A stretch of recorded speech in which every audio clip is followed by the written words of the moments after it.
Hi everyone. I have a special video to share with you today. What I want to share with you are ways that I've used to be grounded. Strategies that help me as best as possible not feel a lot of stress and to coexist with the chronic pain that I experience. What I want to share with you are what's worked well for me that I could pass on. So I'd like to offer these to you as a tool. It doesn't just have to be for pain though. This is about you living your best life, being a participant in your life, and specifically not being a spectator. Not letting life pass you by and not having a lot of regret build up over your life, so you can actually enjoy being in the present and know who you are, and be accepting of yourself. This is of course opposed to struggling and feeling isolated. So I want to go through these one at a time. And again, I want to emphasize that what I have to share today, these have come from my own life. And I'm wanting to give you what's worked well for me. And I want to impress upon you that I would never suggest anything to you that I wouldn't be willing to do myself. So let's start with the first one. The first one is for adult coloring. When it was obvious that my hip replacement, my second hip replacement that is, wasn't going to work and my life was in a lot of transition, I made time to spend coloring. I'm not talking about what you'd give a child where there might be 12 or 20 boxes on a page. What I'm talking about are pieces that are detailed oriented, that are going to take some time. When I'm working on this, and when I did this, I was able to put what was up here, the feelings, the frustration, and the uncertainty into the page that I was working on. And it helped me, if you get rid of the frustration and get rid of the uncertainty, what you're left with is being able to be objective about your life and think through things, whether it's a pro-con chart or you're thinking through a big decision that you have to make, even if it's to do with your medical treatment. If you're able to sort of set the emotion somewhere, specifically in the page that you're coloring, then what's left is being able to be objective about your situation and trying as best as possible to make a good decision for yourself. The second one is to have a music playlist of songs that calm you down, that help you be mellow. And this is opposed to like songs that are going to bring out excitement and energy in you, but just to sort of mellow out. So I'll share something with you from my own life. Back in around 1992, there was an advertisement on TV for a 2-cassette or 2-CD called Instrumental Magic. It's a compilation, or was a compilation, of 46 songs. They're all classics, and it's all instruments. It's the kind of music that I really enjoy if it's just me. And I used that music when my parents separated. I used that music through a lot of trying times while I was in high school. Having that music at night is what got me off to sleep so many nights in grade 10 and grade 11 especially. So that's the third, so grade 10 is the second year of high school, and grade 11 is the third year in high school. So I want to suggest to you that you use music as a tool not only to help you connect with what you're feeling at the time, but to help slow you down and to help you experience peace and to help you have some reflective times. I think it's also worth sharing with you that I attended a grief support group a year ago at this time. And I used the same idea to help me through when I was missing my aunt the most. I'm telling you this will work, or at least has a good shot of working, if you'll let it. But you need to be able to pick songs that aren't upbeat and aren't gonna, stir you up, but just help you think and help you be relaxed.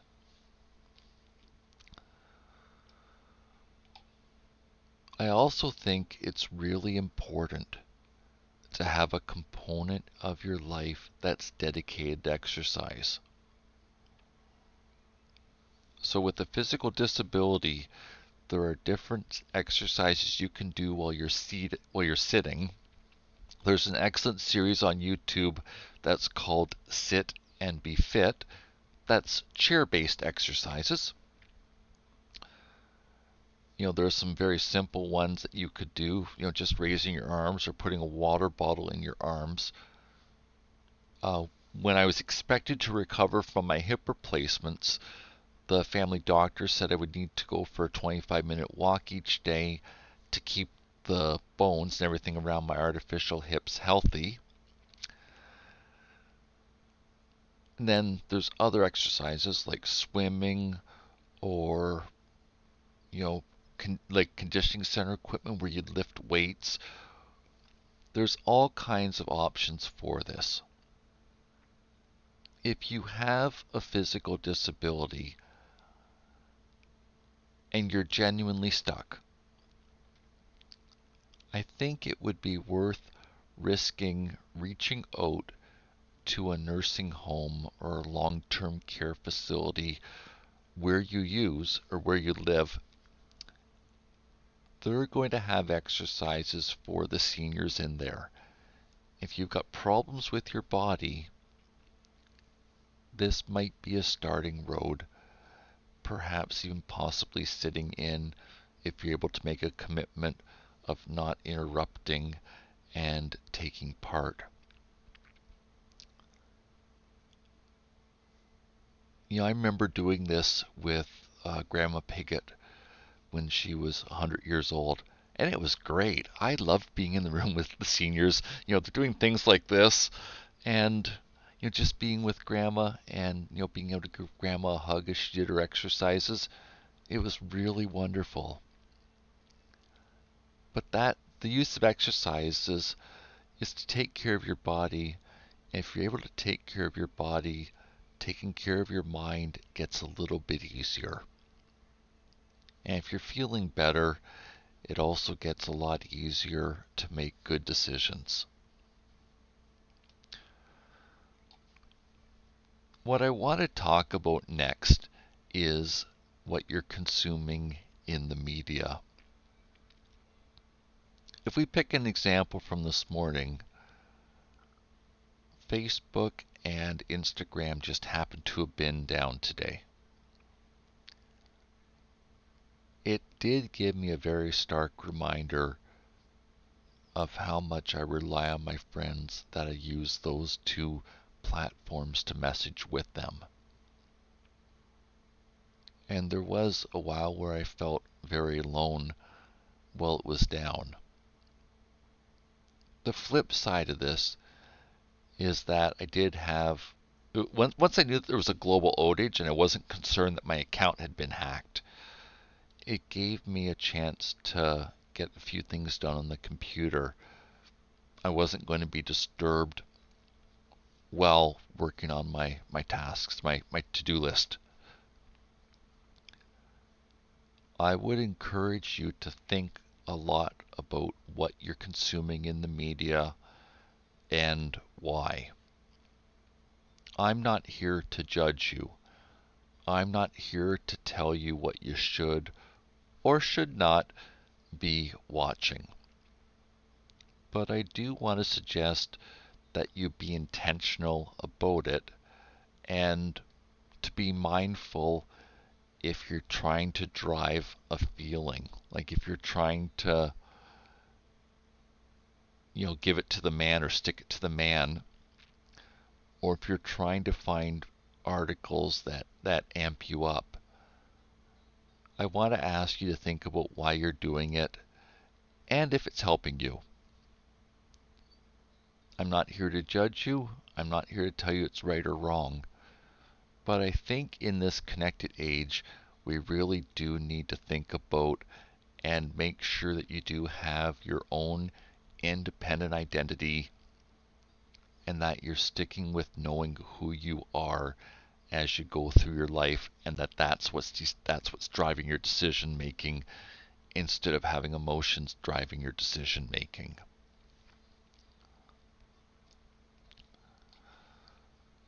I want to spend a minute talking about having a hobby.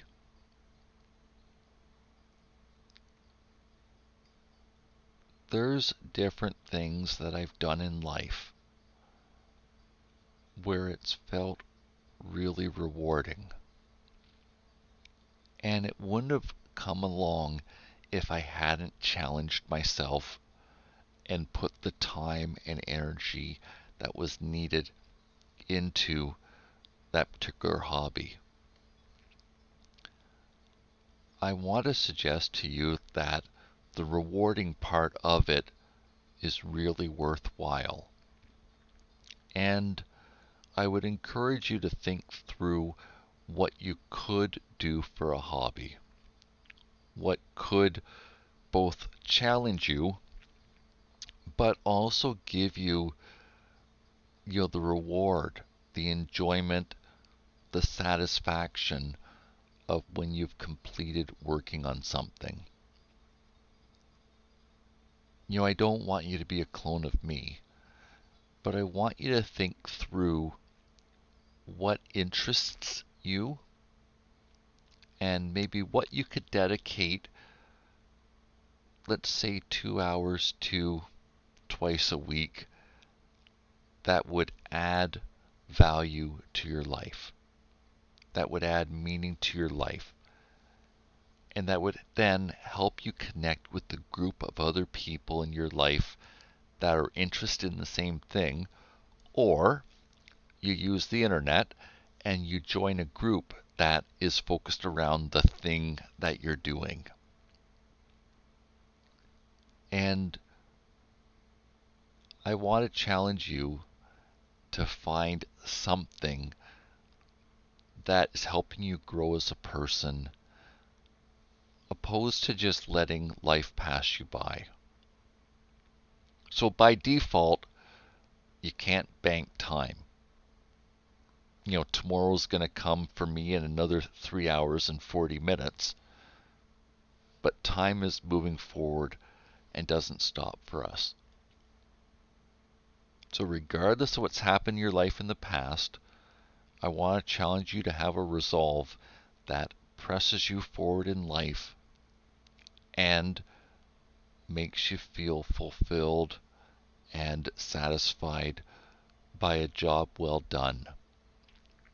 A lot of the things that I work on, I don't have the skills at when I start, and I enjoy the learning from it, and that's sort of what makes it fun for me. And it's frustrating, but it's from the frustration that it becomes rewarding. It's a different way of thinking about things. But ultimately, I do think there's value in trying to have a hobby, trying out different things, and sort of seeing where you fit into and what's a really good match for you, what you're interested in, and what your values are. So the last thing I want to talk about in this list is keeping a journal or a blog if that's what you want to do. I honestly can't, I really can't overstate the value that this can be to your life. What keeping my blog does for me is gives me a place to think, and if something's bothering me, being able to type it into the computer seems to get the bother done, and I'm able to be much more objective when facing a situation.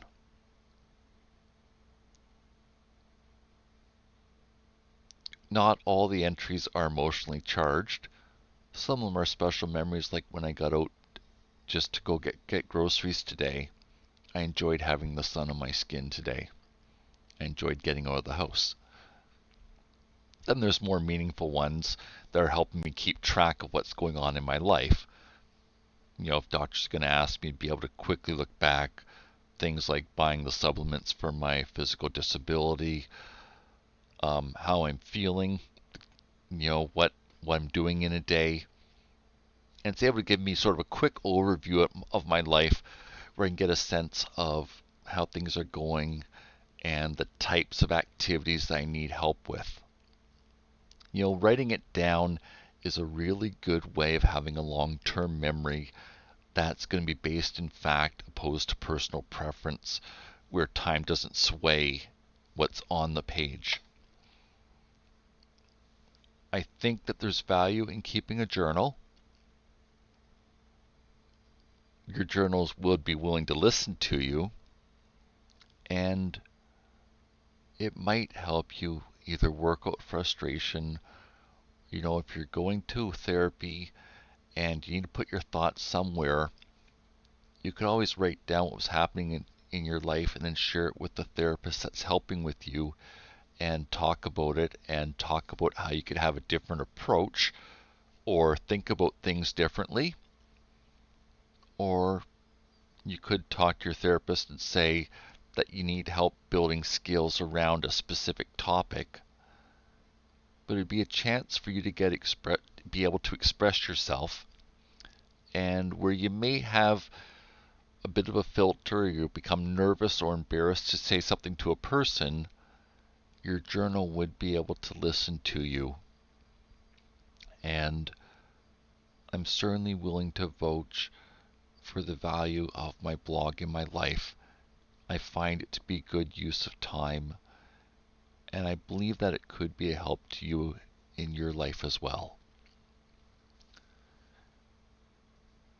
So these were the 6 things that I wanted to share with you today. I know this video is a little longer than normal, and I realize I didn't read to you the captions I was putting on the screen. I wanted to talk about their application so you could hear it from me and not what I was writing for the article on my website about this topic. I encourage you to try. You don't need to necessarily take on all 6 at once, but to figure out what works for you. And if you've come here to try to make a change, then resolve within yourself that you'll take the next step forward. If if it's nighttime, then you'll take the next step forward tomorrow, or that you'll think about and start processing what you can do differently to try to improve your life for what you specifically have control over. I want to thank you for taking time to watch my video today. I hope each of you are doing well. Bye for now.